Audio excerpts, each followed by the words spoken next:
Hello and welcome to Driven by Doing. Today we have Susan Newman from Chicago. Susan, welcome to the show Driven by Doing. Thank you for having me. So, Susan, you're the founder of School to Life. Tell us a little bit more about School to Life and your work so far. Sure. School to Life was derived having been in advertising and marketing as my first career, taking those concepts of marketing products and launching them to help folks market themselves to create opportunities in education and industry. We really, we're our own brand. So no matter what job we have, to quote Tom Peters from the article A Brand Called You, we are Me Inc. So before we can market anyone else's services or products, we have to learn how to market ourselves. Wow, that's just amazing. And you're doing great work helping students because that's what I'm super fascinated with your work. And what are some of the challenges that you see in the current environment that students needed the most support with? I think the main issue is we wait too late in the student educational career to recognize and put value against their achievements, whatever they're doing in and out of the classroom. We like to say, where did show and tell go? That's what you and I are doing now. That's what we do to get a job and to get clients and evolve in education and industry. So where did show and tell go? So School to Life, after 20 years of teaching and college kids how to launch and market themselves, we're taking those best practices, which we call the gateway skills, and we are launching them to students starting in middle school when there's no pressure and no need to get into college and to get a job, so they can organically learn the key skills that we all learned on the run of how to recognize, leverage in a sophisticated, relevant, and confident way, which we feel is the trifecta of skills, communication skills to thrive and pivot in career. So we are committed to helping folks understand themselves and their unique stories far earlier on in their education career. That is our biggest, that to us is the biggest hurdle right now. Traditional education, we're bringing show and tell back. Wow, recess is next. Yeah.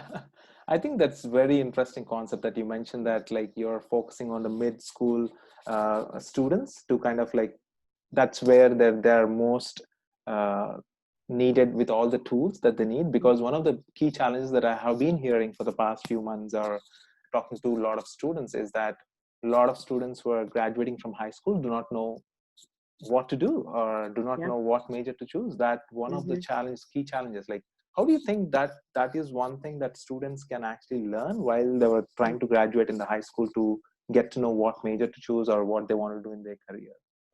Well, I think the first stage is self-assessment, and we don't take the time to address, I believe, self-assessment as an individual component and process that needs to be learned.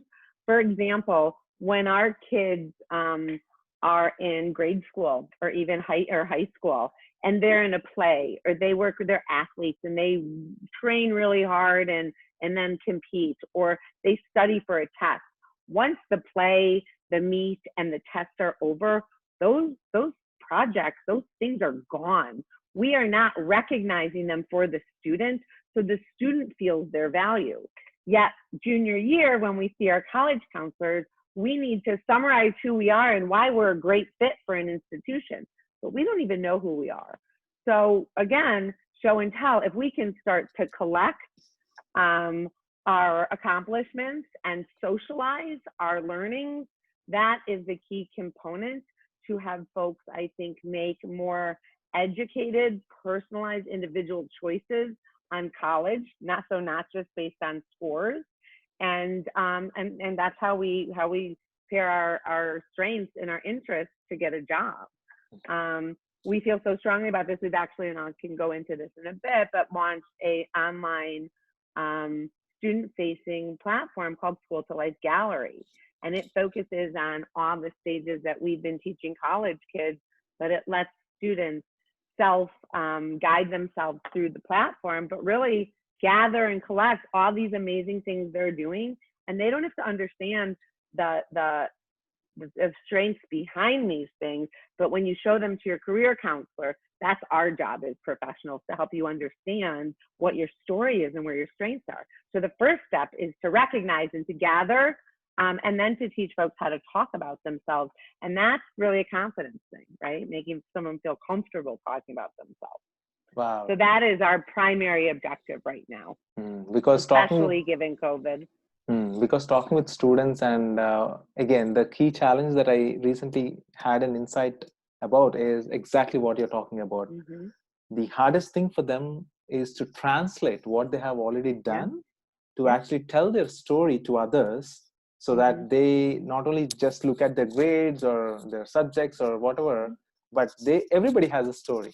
And again, translating that into something that they love to do for the rest of the careers is a very, very key skill. So I think that was amazing stuff that School to Life is drawing. So what are some of the tools that you teach normally students who are just getting started or who are coming out of college to do that in a much more efficient way, so to translate their story? Yeah, I think that's a great question. I think the main hurdle is self-confidence and this notion that they belong in the room. I teach out of some creative clubs here in Chicago, and I take my students, I teach a class that's mandatory called Marketing Yourself at Columbia College in Chicago. It's mandatory for marketing entrepreneur students, and Marketing Yourself goes through the stages and actually launches students. So what we realized is the direction students receive to be successful, they need to have actionable steps that are personalized and pertain to them.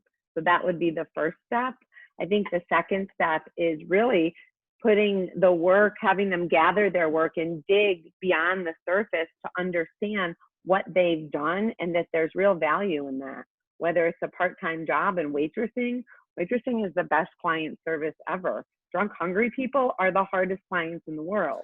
So if you can connect the dots from what you've done and what you're interested in doing, that is the biggest hurdle. People will help you, but we need to show up to make a good first impression and communicate, as we say again, with relevance, sophistication, and confidence. That trifecta gains respect, professional reputation, and people will then help you. You don't have to know everything, but you have to be able to communicate in this common voice of business, if you will. Wow. Again, the key skill to have there is confidence. And students, as you all know, they might be super shy to come out of their comfort zone. So what do you see in students that are most struggling with, right? Like to translate that or have confidence. How can they improve their confidence? It's not just for students, anybody who's listening. No, anybody. And exactly. and again, it comes back to identifying their achievements, because if we don't savor and react to them, they're not viewed as important or valuable in the workplace. Or how did their experience apply to life outside of school, to the real life? So we take school and apply it to life. And the other thing, which is why I am such a fan of what you're doing, is to hear and learn from people that are relatable, that you can connect with. That is critical. And then having people practice in taking action and experiencing these conversations and doing. I always say to sessions I work with, whether it's a group of 500 people or just one client, once they're rolling their eyes, I know I've done my job, because they're tired of talking about themselves. So to your point, I think the biggest challenge, again, is them seeing value in themselves, which is why gallery, to visually see all these pieces of work, no matter what they are, the reaction that you have about yourself is growth. And when you hear a sixth grader look at their gallery and reference their growth, it took me 48 years to figure that one out, you know? So it's really the visual and the do behind everything. We activate students to thrive in education and industry. And that activation comes from building them up, right? Their self-esteem. So they're not afraid. They know they belong in the room. Real quick, this phrase of you belong in the room, there's a great documentary where musicians Mumford and Son and My Morning Jacket and Elvis Costello were given Bob Dylan's lyrics. And it's a great documentary if you like music.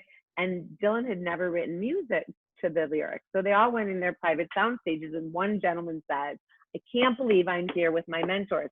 I can't believe I'm playing in a room with Mumford from Mumford and Sons. And he says, but I was invited, so I belong in the room. And there's this misconception that students think we all know what we're doing. We know how to compensate and maturely and sophisticatedly ask the right questions to figure out what we're doing. And I think that's the biggest misconception. They belong in the room. Wow, that's just an awesome thing that you just mentioned. Like it applies to everybody. In fact, like Yeah, everybody yeah, having that confidence, and they all belong to the room, and just yeah. having that insight, or like just being confident that they belong there, it Yeah, can change wonders or do yeah, wonders for them. yeah.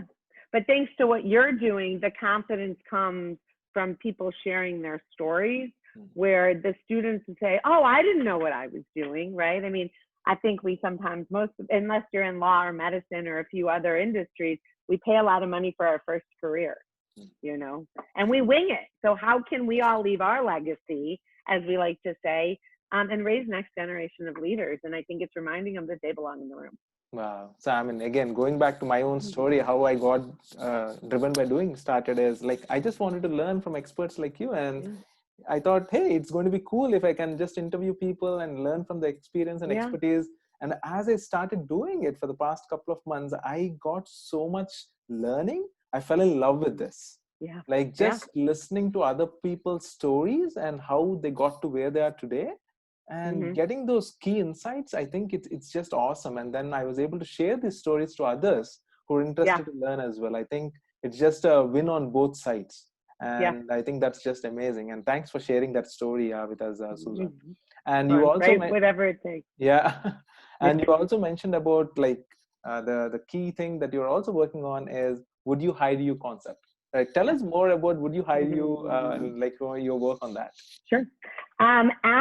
So I've been teaching a college course at Columbia College called Marketing Yourself for about 20 years, and really have honed in on what the upcoming graduating class, what that demographic, what their fears are, they're excited about, where their mental state is, and quite frankly, they're paralyzed. Rightfully so. You're at the top of your student career and the bottom of your professional career, and everybody thinks you know what you're doing. So it can be paralyzing. So going back to we like to say our strategy for working with folks is education through conversation. Actually having people activating folks, actual steps, putting action to information. And so with that, it dawned on me that I'm teaching folks how to interview and get a job, and all these folks are coming to speak, but would we hire ourselves? Are we instructing, but would we hire us, right? So this notion of would you hire you, woohoo, was developed, and we went to 60, probably about 40 companies, and derived 60 of the most commonly asked interview questions, because what I learned in teaching for over 20 years is it's true, practice does make perfect, but I'm not practicing with my family. It's way too vulnerable. So how can we scale and get folks to practice in a comfortable way? So we developed Woohoo, which is an online interview quiz that lets folks answer multiple choice, 60 interview questions, and if you answer correctly, it's you're hired. If you're close, it's good, nice try, and if you're absolutely off the mark, it's don't call us, we'll call you. But then we provide a summary of what makes a good answer, and then there's an opportunity to answer based on your personal situation. Again, if we're not meeting our students where they are and addressing their unique needs, then we're not doing our job. So Woohoo was able to meet students where they are. It gives them experience interviewing, and then has them apply it to their personal situation. And they can go through this as many times, and it tracks how they've done, and it saves their answers. And you can't not know something with that theory. So once you've assessed these interview questions, they'll even going through it one pass, they're interviewing better. So how do we get folks to practice when they're already scared as heck, right? And so they have some control. We're all about self-advocating. It is up to us to advocate for ourselves. Wow, that's just amazing again. And going to all these companies and then getting to learn from their own experience and sharing that with students and giving these kind of frameworks to kind of Mm-hmm. work around. I think that's just amazing work. And Thank you. are there any key insights that you got when you start testing with students? Are they like, Mm-hmm. feeling more confident, or like what are Mm-hmm. those common Sure. questions that you're getting? We have, we're very fortunate. I say to my kids and folks I work with now, I'm very good at School to Life and the work that we do. Even if I'm better at this than being a mom, my kids know they'll get a job one day. The main hurdle in teaching college kids is understanding that we're not recognizing the work they're doing. And if we're not recognizing it, how are they supposed to be confident and feel like they're achieving anything? So that's the first thing. And then, like you, giving them their story, giving them the tools to tell their story when college and a job is not at stake. So helping folks earlier on in their education. We have with Woohoo and Gallery, what we're seeing is because of these scalable efforts are really personalized, that they are 99.9% instilling confidence. And it's not because I'm doing it for them, it's because they've taken a chance on themselves and they've seen the changes in themselves. So we like to say we get to turn people on to themselves, and then they're off and running. It's the feeling of they don't have to know everything, but they belong in the room. Wow. And again, sharing those key insights with students is Yeah. super important. An attaboy goes a long way. Absolutely. And coming again to your own career, like Mm-hmm. you went from a corporate career to becoming a professor and teaching about marketing yourself, and then now an edtech entrepreneur. Like, walk us through that journey. It's very, very interesting. So Sure, go thank go you. go back few years, and like where Yeah. did it all began for you? When I was in college, I was worried that there would be a law that you had to absolutely do what you majored in. So I was real nervous. So and this is in the early 90s, and I had internships with marketing agencies and theater companies. Let me take a step back. My dad was fabulous with my sister and I. He was in marketing and raised us very practically about thinking about our skills and doing things that we like to do. So really all the things I'm teaching now stemmed from my experience and how my father raised us, which was the street smart. And so I knew I was interested in entertainment marketing, but I was in Chicago. So I looked at a theater company, a fashion photographer, an advertising agency. And then I actually had a friend who every Thanksgiving, we would go to my friend's house when we were all home from college, and they were home from college. And Christy Hefner used to go to his house because she was friends with his parents. And I wanted to work with Playboy in Chicago. It was really only the only entertainment company. So I had reached out to my friend's father, who then reached out to Christy, and I got a call from HR and had interviewed. And I think I was their first, if not one of their first interns here in Chicago, and fell in love with promotions and event marketing and the pop culture and the hustle and bustle and the whole life of it all. That led me to Los Angeles after college. Hopped in a car, drove out there, found a place to live. And we actually went with a list of friends that we got from our waitressing job. I went out there with a friend of mine, and we threw a party and invited all these people. And the goal was to get a job, because I'm not sure if you're familiar, but there's something called the hidden job market. And that is that 80% of jobs, about 70, 80% are through referral. So the goal is, how do you become that referral? It's not who you know, it's who knows you. So we thought the quickest way to get a job, right, was to throw a party. And so we did. And a few weeks later, I was in an advertising firm, and my roommate ended up working for E! Entertainment. That's a hack right there. I mean, but so this is, again, if you're not in medicine or some of these other careers, but lots of it's likability. How do you connect with people? And it's much easier to connect with people when you've connected with yourself first. So that is, again, that self-assessment, that first stage. I was with an agency for a while doing what is now product placement. And then I went to work for Playboy again. I was the best job. I worked for Hugh Hefner, and I worked for Marilyn Grabowski in the photo studio. So they didn't only shoot for Playboy, but they shot Cigar Aficionado. And it was really an interesting job. It's what I went to LA to do. And through that experience, I realized I didn't love LA, but it actually took going to do it to cross it off the list. because of my internships and the effort I had put into my career, I didn't want to kind of play the LA game at the time. So I ended up moving back to Chicago, getting a job through informational interviews with a promotion company, which started my career in sponsorship promotion and marketing. I was with an alcohol brand and managed Cuervo and Smirnoff and Stoli. It was a lot of fun in my 20s. And my last stint was at Leo Burnett. And at that point, and I was in a client service for about 10, 12 years, and I just didn't love it anymore. You know, as educated adults and intellectual adults, our interests change and evolve. So how do we evolve with that? And then I went to work for a non-for-profit because I was very skilled at project management and client relations. I realized I wasn't nice enough for non-for-profit after being in for-profit, which then led me to being asked to teach a class called Marketing Yourself, which was actually recently launched at Columbia College by my father, who took the street smarts and watching his daughters grow up and made it into a course. And I was the first person to come on board other than him and teach this. He didn't trust anybody. And I sat in on it because I never thought I'd ever be back in school. And I was raised on this. So this comes very naturally. You know, it's how do you connect with people and connect with yourself? So 20 years later, I've been teaching for 20 years. It's the core group who started it stopped teaching probably about 15 years ago. And it is now mandatory. And School to Life was morphed out of this course as I was being called to teach and give workshops to high schools in the city and organizations and businesses.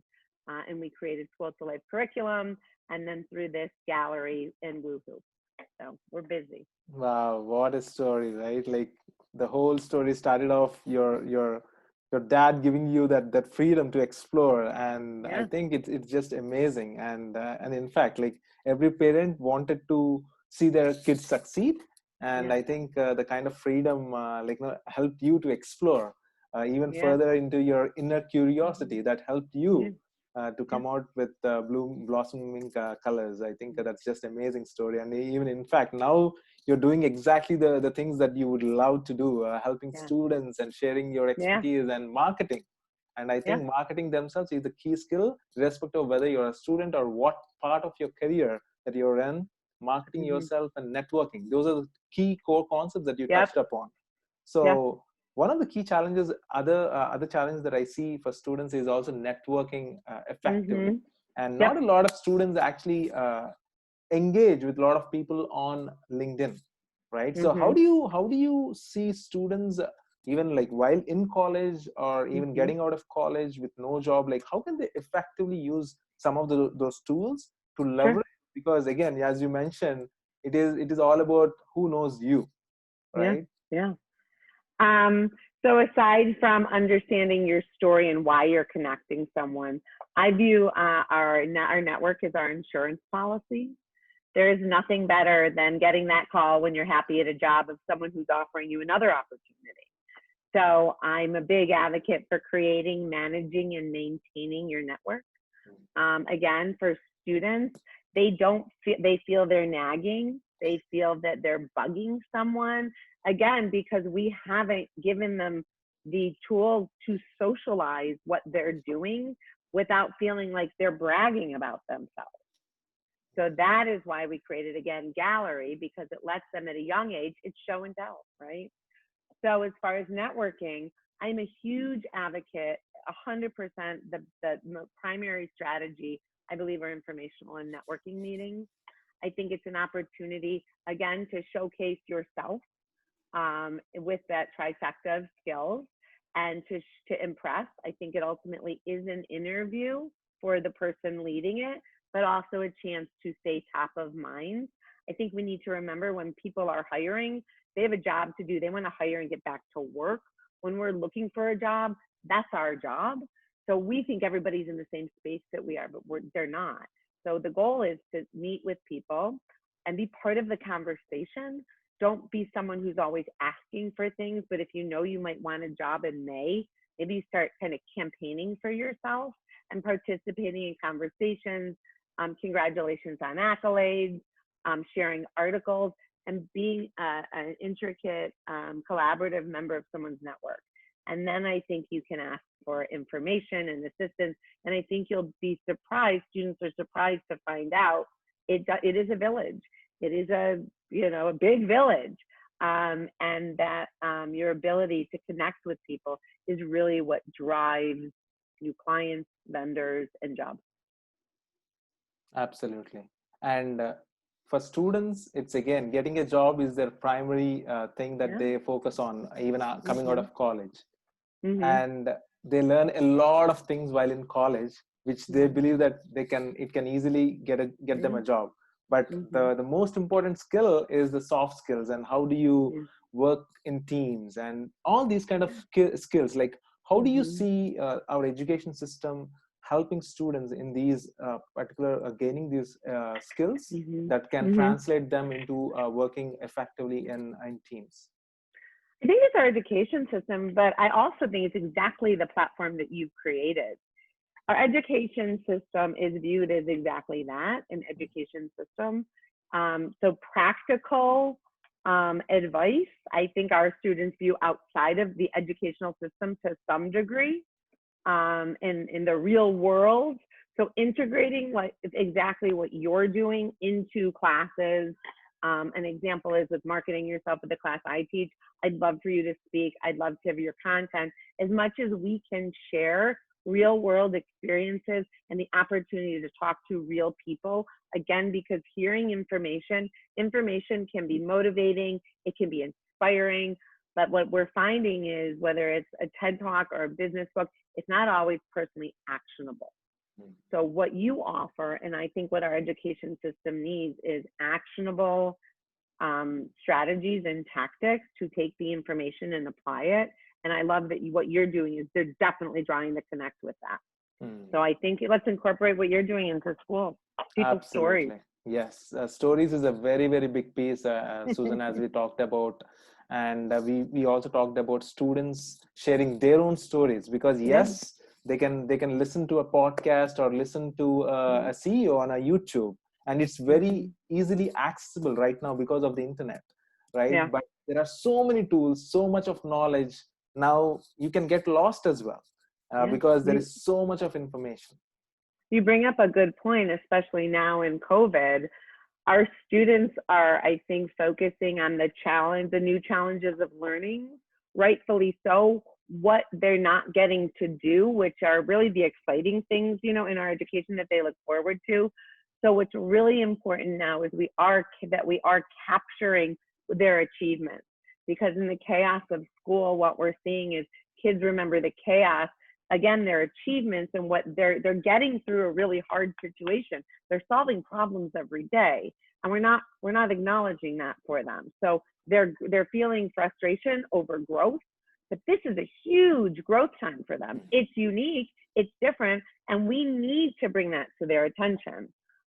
So again, I go back to Gallery, which is an interesting time for us. Like we were talking about this earlier, we've repivoted because now Gallery, look at it as it's their personalized yearbook.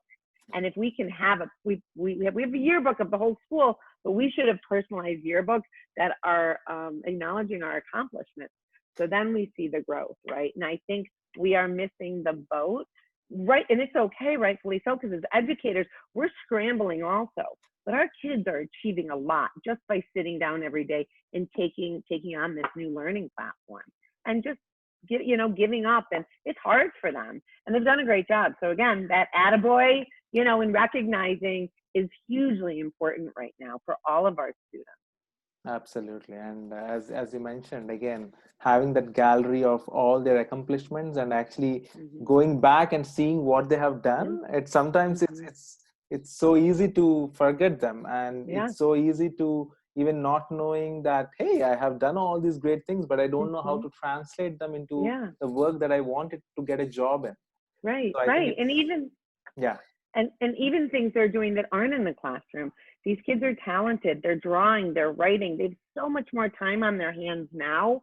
It's a great opportunity to explore curiosities. But there's this notion that because there's not a grade on it, that it must not matter. But being motivated to illustrate, have illustrations or write in a journal or write songs or play music, even Minecraft. I'm putting it out there. These are thought processes to execute and self-motivating. And there's a lot more here that we also just need to recognize for our kids. And also, like, we have a lot of great tools, and apart from just translating what they have already done into something that they wanted to do for the rest of their career, you have also got some great tools where they can also become great entrepreneurs. Like, do you see students translating their whole experiencing, and especially during COVID-19, everybody's at home. Like, how do you help students to kind of like think, hey, like, you know what, I can do this, I can paint this, I can sell this online. Like, do you see students like trying different things on that area as well? I actually do. It's really interesting. I think it's also, I think permission is one thing that I'm understanding that students need. So whether it's developing, I see a lot. I've been following, I've been teaching this graduating demographic for years, and I am so grateful that it's leaders of industry for my kids and excited for what's to come in our world, because their moral compass, their self-value, their self-worth, their community value is so strong. I see a lot of folks reaching out to community, which is really good to see and has tremendous value. So we need to say, when they're giving to others or acting for others, this is very important and should be savored, because you can talk about it and it's part of your story. The other thing I'm seeing that is really interesting now that back to the job and internships, now that things are virtual, we're working with students so they can come to the table and offer assistance, specific assistance, instead of in a situation we used to have pre-COVID, which was interviewing and being told what to do. So now in these informational sessions that students are hosting, we give them the tools to ask about what projects people are working on, and then pivot in the conversation to share how with their skill set they may be able to help out. So there's a different approach to gaining opportunities, instead of, it's really trying to show a more of a forthright effort to precisely share what they can help someone with. And because as business people and entrepreneurs, this is new for us too. So an intern was always in person. So sometimes the thought of an intern virtual is too much work and we don't have time. So now we've got students stepping up and saying, hey, I can help you with this, which is really exciting to see, because it's empowering. Wow.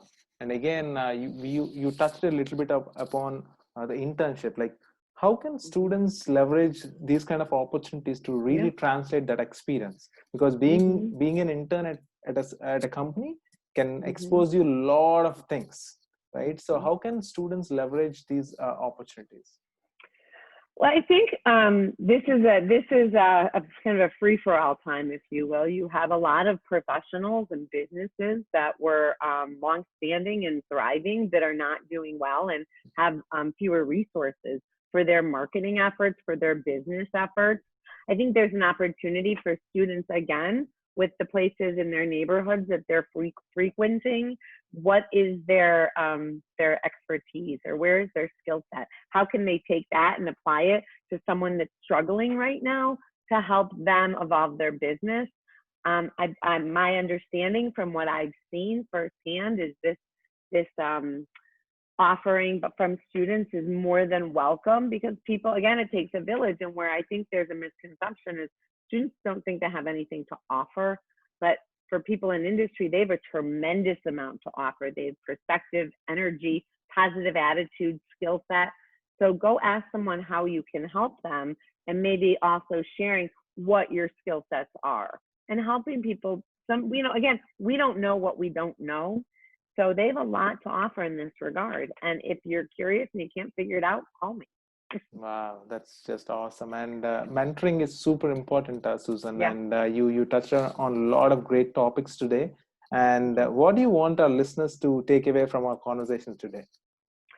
I think it's important that that they know they belong in the room, and they have achieved a lot of valuable offerings for workplace, professionally, also just as people.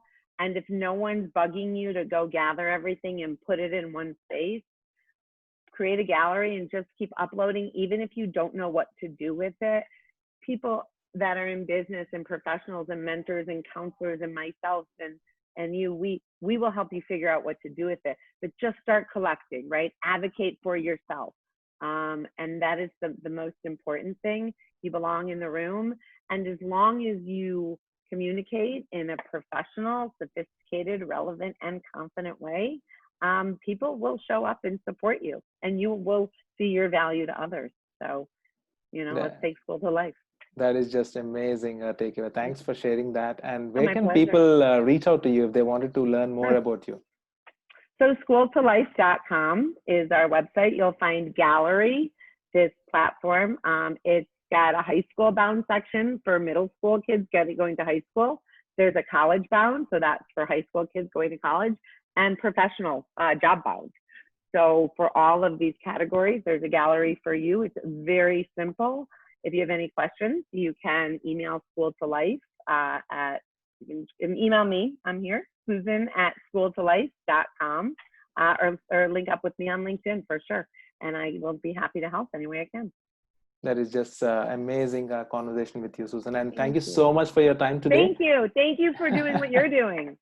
And I really appreciate you taking the time to talk to us and sharing a lot of great insights that can really help anybody who's listening, who is looking for a career change or just trying to translate their own experience into something that is relevant that they can get a job into. And thanks for amazing work that you're doing, and all the very best. And I wish you all the very best for all the projects that you're working on. And let's help as many students as we can. Yes. And I think we are all in it together. And thank you so much. That is certain. And anything I can do, I'm excited to take your work into the classroom also. Thank you. Keep doing what you're doing, please. Yeah, absolutely. I definitely keep going. And thanks again. And listeners, thanks for watching. And please subscribe to our channel and also our podcast. And please give us a review so that other people can also find it helpful. Thank you so much. Great. Thank you.